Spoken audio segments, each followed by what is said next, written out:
So we've grown almost 500% in the last year since the last Anthemis event. The business has grown to almost 250 customers. We'll be nearly profitable by the end of this year, and we're rolling out some big new products. So I couldn't be happier with the progress that the team's made.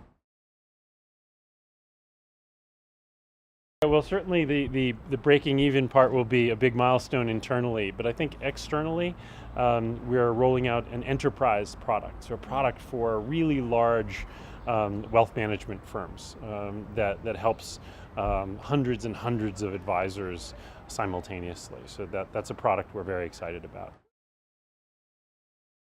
I think there's a lot of things, but for me, and one of the reasons I was drawn to Anthemis and Sean Park in particular, is industry expertise, knowledge.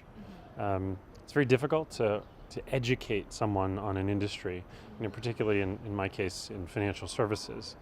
And Sean came with a wealth of knowledge and experience, and really a different kind of global perspective that frankly my team didn't have.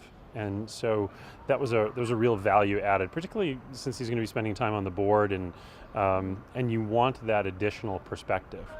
So that was a big deal for us to get that additional perspective. We've got a lot of operating experience, but what we wanted was somebody who added strategic value in that way.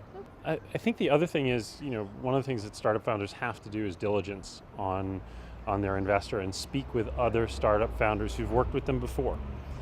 And I think the two things that you hear that would concern me immediately is that the investor is hard to get hold of. That they're very busy. That often means absent and adding no value. And dumb money is easy to come by, but money that adds value isn't. And I think that's even more of a danger than the over-involvement and sort of overbearing investor, because frankly, at the very early stages, investors mostly don't have control. So absence is really the big concern. It's two things in combination. One, it's a bit of an irrational belief in your ability to do something and create something from nothing. And it is irrational. I think Reid Hoffman describes starting a company as a bit like jumping out of a perfectly good airplane and assembling your own airplane on the way down. So I think that's really, really important. But with that irrational belief, you have to be a pragmatist and a realist. And you have to be willing to test those ideas in the market and willing to change on a dime when you learn you're wrong, because you will be. You just don't know where you're wrong.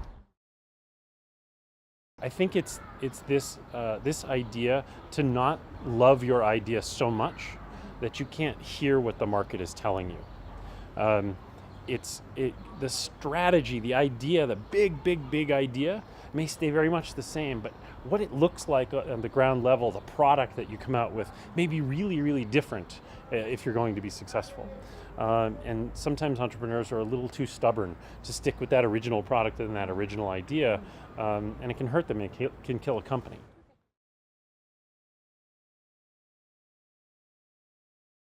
Well, if they don't have that much experience, maybe don't.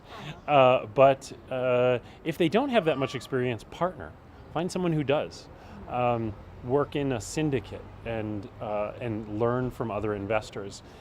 Investing in startups it's an apprentice business. You can only learn by doing. And so it's maybe best if you learn by doing next to others who have done it well before.